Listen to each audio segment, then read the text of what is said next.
আর কয়েকটা দিন গেলেই এসে যাবে 25শে মে লোকসভার ভোট। হাওর অঞ্চলের নোরাই গ্রাম, সিপিএমের সময় এই গ্রামে মারপিট কাটাকাটি লেগেই থাকত। মানুষ ঘর ছাড়া হয়ে যায়, খেতে পেত না, লোকেরা গরু বাছুর নিয়ে ছোটাছুটি করছে। তাই যাতে না আর সেই দিন দেখতে হয়, মানুষ বুঝে গেছে আজকে কিভাবে আনন্দ করছে দেখুন। তাই সকল তৃণমূল কর্মীদের নিয়ে একটি আলোচনা সভার আয়োজন করেছেন। এই সভাতে উপস্থিত হয়েছেন এলাকার বিশিষ্ট নেতা নেত্রীরা।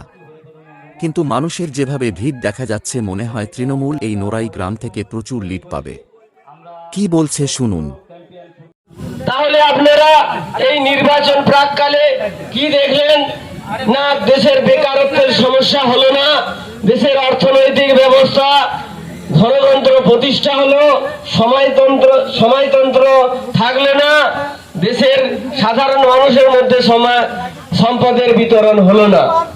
অন্য জায়গায় আপনারা তুলনা করুন, পশ্চিমবাংলা সরকার আপনাদের কি করছে? পশ্চিমবাংলা সরকার চেষ্টা করছে কৃষক, সাধারণ মানুষ, খেটে খাওয়া মানুষ, হতদরিদ্র মানুষ, ভিক্ষুক থেকে আরম্ভ করে শ্রেণীভেদ, সমাজভেদ, সমস্ত ভেদাভেদ ভুলে যে নিপীড়িত লাঞ্ছিত মানুষের অর্থনৈতিক ব্যবস্থার উন্নতি করবার লক্ষ্যে সরকারি মাধ্যমে, বিভিন্ন প্রকল্পের মাধ্যমে, সাহায্য দানের মাধ্যমে অর্থনৈতিক, সাধারণ মানুষের অর্থনৈতিক অবস্থার উন্নতি করবার চেষ্টা করছে। এই যে শিল্পপতির দালাল, যে ধনীর গোষ্ঠীর দালাল, ধনী গোষ্ঠী সেই বিজেপি দলকে কোটি কোটি টাকা দিচ্ছে তাদের দল পরিচালনা করবার এবং বিজেপি নেতাদের ধনী থেকে ধনীতর হওয়ার জন্য। নরেন্দ্র মোদী কি করছে? সেই ধনীর দালালি করছে। অন্যদিকে মমতা ব্যানার্জি যখন দরিদ্র নিপীড়িত মানুষের কাজ করবার চেষ্টা করছে, শ্রেণী বৈষম্য দূরে রেখে সমস্ত শ্রেণীর মানুষের কাজ করছে, সমাজকে এগিয়ে নিয়ে যাওয়ার, অর্থনীতিকে পশ্চিমবাংলার এগিয়ে নিয়ে যাওয়ার চেষ্টা করছে, তখন বিভিন্ন সংবাদ মাধ্যম থেকে আরম্ভ করে বুদ্ধিজীবী মানুষদের বিজেপি ক্রয় করে নিয়ে, তাদেরকে কিনে নিয়ে অপপ্রচার করছে। বিরোধী যে দলনেতা লোকসভায় থাকবেন তিনি এক সদস্য হবেন। আমাদের এই যে গণতান্ত্রিক ব্যবস্থাপনাকে রক্ষা করছে আমাদের নির্বাচন কমিশন, তাকে নিরপেক্ষ রাখতে হলে এই 3 জন নিরপেক্ষ লোকের দরকার ছিল। এই নির্বাচন কিন্তু আমাদের গণতান্ত্রিক ব্যবস্থাপনাকে রক্ষা করার নির্বাচন। এই নির্বাচন কিন্তু আমাদের খেটে খাওয়া দরিদ্র মানুষের তার যে সমাজতন্ত্র রক্ষা করবার নির্বাচন।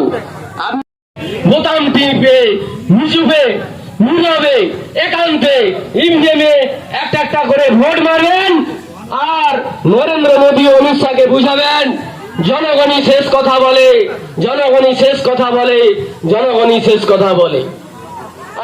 এই বুথের তৃণমূল কংগ্রেস আসার পরে মানুষের শান্তি শৃঙ্খলা ফিরে আসাটা, এটা তাদের ঠিক সহ্য হচ্ছে না।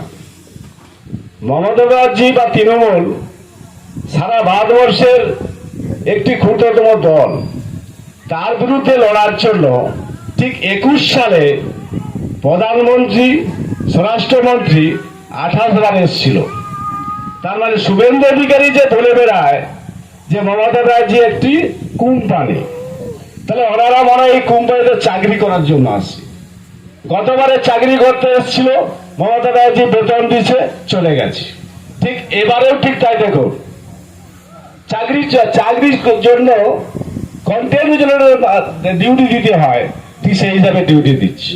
তাহলে ভাবুন না, নোরাই গ্রামের সেই অতীতের কথাটা তারা কোন পর্যায়ে নিয়ে যাবে।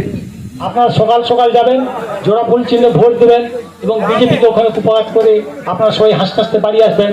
এবং আমরা যেন এরপরে ভোটের বাক্স খুলে দেখি যে নোরাই বুথ থেকে যেখানে 60টা না কটা ভোট লিড করেছিল, সে আমরা 260 ভোটে লিড করেছি।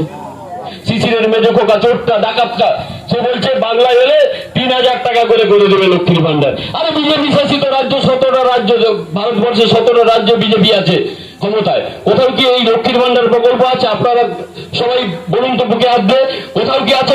মোদির মিথ্যা ভাষণ আর বিনা পয়সায় রেশন। আপনারাই বিচার করুন, কাকে ভোট দিবেন। মিথ্যা ভাষণকে দিবেন? সাধারণ মানুষের সবসময় দিতেই থাকবে। তার মানে আমরা এটাই বুঝতে পারছি, মোদী শুধু নিতে থাকবে আর আমাদের মানবিক মুখ্যমন্ত্রী তিনি দিতেই থাকবেন। তার মানে 500 টাকা বাড়াইছেন, মোদী 500 টাকা বাড়াইছে আর দিদিও 500 টাকা বাড়াইছে। দিদি কিসে বাড়াইছে? দিদি বাড়াইছে লক্ষ্মীর ভান্ডারে 500 টাকা, আর মোদী বাড়াইছে গ্যাসে 500 টাকা। 450 টাকার গ্যাস 1000 টাকা।